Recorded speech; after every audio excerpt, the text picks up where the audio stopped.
शिवपूजन. सकल देवतांमध्ये शिवशंभो हा कल्याणकारी असून तोच विध्वंसकही आहे. या शिवाबद्दल शास्त्र असे वेदांमध्ये वर्णन केलेले आहे. या सृष्टीमध्ये जेव्हा काहीच नव्हते तेव्हा शिव होता. प्रलयानंतरही शिव विद्यमान असतो. शिव ही देवता अनंत अनादी अशी आहे. सृष्टीचा संहारक शिवलिंग स्थापनेमुळे होतो. शिवाने शिवलिंगाची प्रेरणा देऊन सृष्टी विकसित व्हावी यासाठी मूलमंत्र दिला आहे. या सृष्टीमध्ये जे सत्य आहे ते शिव होय. हे शिव हे सुंदरही आहे. शिवालाच पुराणामध्ये ब्रह्म म्हटले गेले आहे. उपनिषदात असे लिहिले आहे की तमीश्वराणां परमेश्वरं महेश्वरं तं देवतानां परमं च देवतां पतिं पतीनां परमं परस्तताद चिदामदेवं भुवनेश्वमीशं. सृष्टीमध्ये काहीच नव्हते तेव्हा अंधकार होता. तेव्हा शिवाने सूर्याची उत्पत्ती करून दिवस व रात्र निर्माण केली. शिव हे सृष्टीचे ब्रह्म होत. शिव विष्णूबरोबर शिवनाम हे कल्याणकारी असे आहे. परंतु शिव इंद्रापेक्षाही श्रेष्ठ आहे. समुद्र मंथनाच्या वेळी शिवानेच विष प्राशन केले. त्यामुळे त्याला नीलकंठ हे नाव पडले. त्यामुळे शिव हे ब्रह्मा विष्णूपेक्षाही पूजनीय झाले. शिव हे देव राक्षसांनाही पूजनीय ठरले आहेत. कारण शिव कल्याणकारक होता. पुराणामध्ये त्रिपुर, रावण, भस्मासूर अशा राक्षसांना त्यांनी वरदान दिले. रावणाचे भाऊ कुबेर त्याला धनधान्याने समृद्ध करून लोकपाल पद दिले. शिवाला त्याच्या महानतेमुळे अनेक नावे मिळाली. ती म्हणजे महेश्वर, नटेश्वर, चंद्रेश्वर, गंगाधर, कैलासपती, मृत्युंजय, पशुपती, हरिहर, महादेव, रुद्र, उमापती, शंकर अशी सहस्रावधी नावे आहेत. शिवाची महिमहीनता भारतात नाही तर मिश्र, थायलंड, इंडोनेशिया, लंका, ब्रह्मदेश अशा देशांमधूनही प्राचीन शिव मंदिरे आहेत. शिवाची आराधना करण्याचा मंत्र म्हणजे ओम नमः शिवाय नमः हा होय. शिवपूजा ही प्राचीन असून मंगलकारी अशी आहे. शिवाची पूजा ही शिवलिंग किंवा मूर्ती चित्र ठेवून करता येते. ओम त्र्यंबकं यजामहे सुगंधिं पुष्टिवर्धनम् उर्वारुकमिव बंधनात् मृत्योर्मुक्षीयमामृतात्. शिवाची पूजा रत्न, भूषणे तसेच धन, धान्य याने करतात. बेलपत्र, फुले, पाणी, मोक्षण करून केली जाते. भोळाशंकर सर्व प्रकारच्या पूजेने प्रसन्न होत असतो. प्राचीन काळापासून शिवाची पूजा केली जाते. शुभ कार्य फलद्रूप होण्यासाठी ही पूजा केली जाते. ही पूजा भारताच्या बहुतेक भागात केली जाते. ग्रहशांती, अरिष्ट निवारण करण्यासाठी अशी शिवपूजा करण्यात येते. शिवशंभू, शंकर ही शिवाची नावे असली तरी शिव सर्वांना परिचय आहे. सुख, समृद्धी, दीर्घायू यासाठी ही शिवपूजा महत्त्वपूर्ण समजली जाते. यासाठी शिव हा अनादी अनंत आहे. त्याची तुलना इतर कोणत्याही देवतेशी होऊ शकत नाही. पुराणांनी शिवपूजेसाठी रुद्रसूक्त, पुरुषसूक्त याचा उपयोग करता येतो. शिवपूजा ज्योतिर्लिंग, दक्षिणमूर्ती तसेच नटराज अशा रूपातही पूजा करता येते. स्कंद पुराणात असे वर्णन आहे की धर्माने ऋषभ रूप धारण करून शिवाचे वाहन होणे पसंत केले होते. शिवाची पूजा म्हणजे धर्माची पूजा होय. शिवाच्या नावाप्रमाणे अनेक प्रकारच्या मूर्ती मिळतात. त्या अशा तांडवकारी, प्रलयकारी, नटराज, कल्याणकारी होत. शिवाची पूजा निर्गुण तसेच सगुण रूपात करता येते. शिवाची 12 ज्योतिर्लिंगे त्याचा स्पेशल मी व्हिडिओ केलेला आहे 12 ज्योतिर्लिंगांचा. तो आपण बघावा. मल्लिकार्जुन, सोमनाथ, ओंकारेश्वर, केदारेश्वर, विश्वेश्वर, वैद्यनाथ, रामेश्वर, घृष्णेश्वर त्र्यंबकेश्वर, नागेश्वर, महाकालेश्वर ह्या ज्योतिर्लिंगांची पूजा विशेष मानली जाते. चारही बाजूनी असलेली ही ज्योतिर्लिंगे भारताची सुरक्षा करीत आहेत.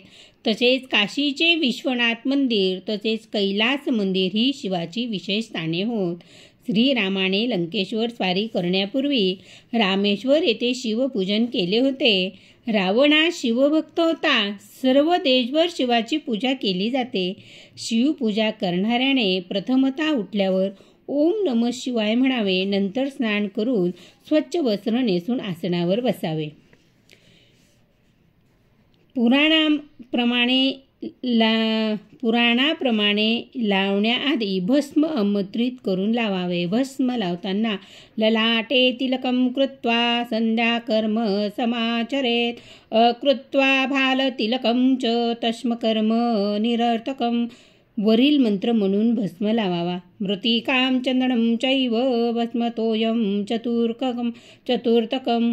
एभिर्द्रव्यैः लोकानां कालमृत्युर्पुण्ड समाचरेत. शिवपूजेचे अनेक प्रकारे शिवाची पूजा करताना रुद्राक्षाची माळ धारण करावी. शिवाला बेल, पांढरा मंदार, धोत्रा आणि अर्पावे. लिंग किंवा मूर्तीवर पाण्याचा अभिषेक करावा. शिवपूजेचे विविध प्रकार आहेत. वालुकामय, शिलाखंडमलय, गोषककलिलिंग, लवनजलिंग, यमगामनधर्म, शालिग्रामलिंग, शालिजरलिंग, पुष्पलिंग, लीलास्फोटिकलिंग, विद्याप्रदलिंग, वंशाकुलमयलिंग, कर्पूरजालिंग, अष्टधातुजलिंग, अष्टलैहाजातलिंग, वैडुंजलिंग, स्फटिकलिंग, मौक्तिकलिंग, कर्पूरजलिंग, दुर्वकांडजलिंग, भस्ममयलिंग, दधिदुर्धाग्धलिंग, स्निग्धजललिंग, पार्थिवलिंग, बाणलिंग. याची पूजा इंद्रादी देवांनी करावी. हे बाणलिंग मृत्तिकाकारक असते. शिवपूजा करताना विविध अनेक उपचार पुरे केले जातात. त्यामध्ये 5, 10, 18, 36, 64 शिवाय राजोपचारही आहेत. परंतु सध्या 5, 10, 16 व 18 उपचार केले जातात. 5 उपचार गंध, पुष्प, धूप, दीप, नैवेद्य. 10 उपचार पाद्य, अर्घ्य, आचमन, स्नान, वस्त्र, आभूषण, गंध, पुष्प, दीप, नैवेद्य हे होत. 16 उपचार पाद्य, अर्घ्य, आचमन, स्नान, वस्त्र, आभूषण, गंध, पुष्प, धूप, दीप, नैवेद्य, आचमन, तांबूल, स्तवनपाठ, दर्पण व शेवटी नमस्कार हे उपचार होत. 18 उपचार आसन, स्वागत, पाद्य, अर्घ्य, आचमन, स्नान, वस्त्र, यज्ञोपवीत, भूषण, गंध, पुष्प, धूप, दीप, नैवेद्य, दर्पण, माल्य, अनुलेपन, नमस्कार हे उपकार होत. शिवाची पूजा करण्यासाठी पूजाकर्त्याने शास्त्रोक्त पद्धतीने तयारी केली पाहिजे. उठल्याबरोबर दोन्ही हात एकमेकावर घेऊन कराग्रे वसते लक्ष्मीपासून सुरुवात केली पाहिजे. समुद्र वसणे पण म्हटलं पाहिजे. म्हणजे सगळ्यात महत्त्वाचं म्हणजे सकाळी उठल्यापासून अपवित्रो पवित्रो वाम सर्वाताम गोपिणी वा, म्हणजे असं पवित्र होऊन आणि मग शिवाची पूजा करणं हे आहे. यज्ञोपवीत, यज्ञ हे सर्वात पवित्र आहे. म्हणूनच शिवाची पूजा ही अनेक प्रकारे येन बद्धो बलिराजा दानवेंद्रो महाबला तेन त्वान बुद्धे रमे माचल माचल. ज्याप्रमाणे वामनाने राजा बलीची जटा बांधली त्याप्रमाणे धर्म करताना जटा बांधाव्या. धर्माने ध्यानपूर्वक पूजा करावी. संकल्प स्नाने स्नान, संकृतो ऋतुर, मास, पक्ष, तिथी, गोत्र, नाव असं याचा उल्लेख करावा आणि मग ती पूजा करावी. शिवाची पूजा खूप छान करण्यात येते. पण आपण म्हणतो शिवपूजा झाली, कुठलीही पूजा असो ही पूजा असते 16 आणि आपण हे कुठल्या कुठल्या उपचारांनी करतात ते बघितलं. पण आपण शिवनिर्माल्य, मग आता शिवपूजा झाल्यानंतर हे जे निर्माल्य असतं ते ओलांडू नये. ओलांडू नये का? जे कार्य किंवा जीवन प्रभूला वाहिले जाते ते शिवनिर्माल्य समजले जाते. तसा जीवनाच्या लोकांबद्दल किंवा महान कार्याबद्दल वाटेल तसे बोलणे हे शिवनिर्माल्याचे उल्लंघन गणले जाते आणि असले पाप करणारा कितीही शक्तिशाली असला तरी थोड्या वेळात शक्तिहीन बनतो. म्हणून वाहिलेले वित्त, प्रभूसाठी चालत असलेले कार्य किंवा प्रभूला अर्पण केलेले जीवन याचा आपण सतत सन्मान केला पाहिजे. अशा कर्माची किंवा माणसांची जिथे अवगणना होते त्याला समाजात दुष्काळ, मृत्यू, भय याचे साम्राज्य पसरते असे शास्त्रोक्त वचन आहे. शंकर मंदिरात गेल्यावर आपण अर्धीच प्रदक्षिणा घालतो. शिवलिंगाला जोडून जी मर्यादा आखून दिली आहे तिला शिवनिर्माल्य असे म्हणतात. ते ओलांडून जाऊ नये असे सांगितले जाते. शिवनिर्माल्य ओलांडल्याने मानव शक्तिहीन होतं असे म्हणतात. पुष्पदंत नावाचा गंधर्व फुलांची चोरी करायला जाताना अजाणतेपणे शिवनिर्माल्य ओलांडून जातो. त्यामुळे त्याची अदृश्य होण्याची शक्ती नाश पावते. शक्तिहीन बनलेला तो भगवंताचा महिमा गातो. त्याने रचलेले शिव महिमस्तोत्र महिम न पारंते परमविदुषो यत्सदृशी सुतीर्ब्रह्मादीना अपि तदवसन्ना त्वयि गिरहा. या स्तोत्रावर शंकर प्रसन्न होऊन त्याची शक्ती त्याला परत देतात. शिवनिर्माल्य ही भगवान शंकराने मनुष्याला घालून दिलेली मर्यादा आहे. जीवाचा प्रवास हा शेवटी शिवाकडे पोचणार आहे. या प्रवासात आपण आपल्याला आखून दिलेल्या नीतिनियमांच्या मर्यादेचे उल्लंघन केले तर एका मर्यादेनंतर मनुष्य शक्तिहीन होणारच. याचेच रूपक शिवनिर्माल्य दर्शवते. तसंच ज्योतिर्लिंगांची उत्पत्ती एका कथेशी संबंधित असल्याचे सांगितले जाते, ज्यामध्ये भगवान शिव बाणासूर आणि अंधकारासूर या 2 राक्षसांचा अहंकार नष्ट करण्यासाठी प्रकाशस्तब्धभाच्या रूपात प्रकट झाले. भगवान शिवाचे ज्योतिर्लिंग म्हणून हे स्वरूप भरात 12 वेगवेगळी ठिकाणी घडल्याचे सांगितले जाते, ज्यांना आता 12 ज्योतिर्लिंग तीर्थस्थान मानले जाते. ही तीर्थक्षेत्रे भगवान शिवाची सर्वात पवित्र पूजास्थळे मानली जातात आणि दरवर्षी हजारो भक्त भेट देतात. 12 ज्योतिर्लिंग तीर्थक्षेत्रे गुजरातमधील सोमनाथ, आंध्र प्रदेशातील शैलेशम, मल्लिकार्जुन, मध्य प्रदेशात उज्जैन, महाओंकारेश्वर, मध्य प्रदेशातील ओंकारेश्वर, उत्तराखंडातील केदारनाथ, महाराष्ट्रातील भीमाशंकर, उत्तर प्रदेशातील वाराणसी येथील विश्वनाथ, महाराष्ट्रातील वाराणसी येथील त्र्यंबकेश, महाराष्ट्रातील वाराणसी, झारखंडातील देवगड, गुजरातमधील द्वारका येथील नागेश्वर, तामिळनाडूमधील रामेश्वर, अशी महाराष्ट्रातील औरंगाबाद येथे घृष्णेश्वर अशी ज्योतिर्लिंगे आहेत. त्या ज्योतिर्लिंगांचं मी तुम्हाला हे दिलेलं आहे.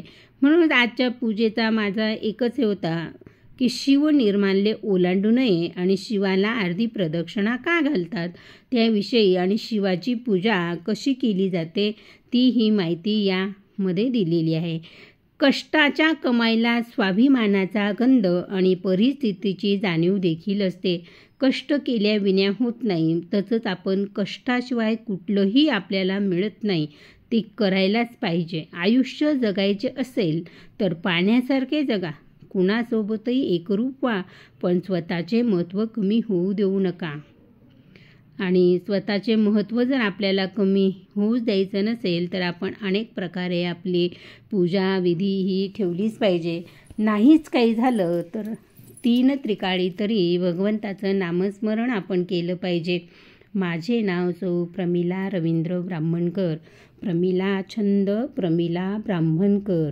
आवडलं तर बघा, सबस्क्राईब करा, शेअर करा, लाईक करा. कुठला व्हिडिओ तुम्हाला आवडतो तर कमेंट बॉक्समध्ये मला सांगा.